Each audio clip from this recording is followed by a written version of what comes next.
Assembly సాక్షిగా CM Revanth Reddy మహిళలను అవమానించారు. నిండు సభలో మహిళా ప్రజా ప్రతినిధుల పట్ల నీచంగా అహంకారపూరిత వ్యాఖ్యలు చేశారు. తానొక ముఖ్యమంత్రి అనే స్థాయిని మరిచి అకారణంగా అసభ్యంగా హీనాతిహీనమైన రీతిలో మాట్లాడారు. రేవంత్ రెడ్డి బట్టి వ్యాఖ్యలపై బీఆర్ఎస్ వర్కింగ్ ప్రెసిడెంట్ కేటీఆర్ భగ్గుమన్నారు. అసెంబ్లీలో బయట ముఖ్యమంత్రి వ్యవహార శైలిని తీవ్రంగా ఖండించారు.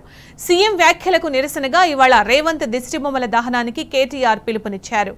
రేవంత్ అహంకారపూరిత వ్యాఖ్యలపై బీఆర్ఎస్ శ్రేణులు నిరసన వెల్లువెత్తాయి. సీఎం రేవంత్ వెంటనే క్షమాపణ చెప్పాలని డిమాండ్ చేశారు.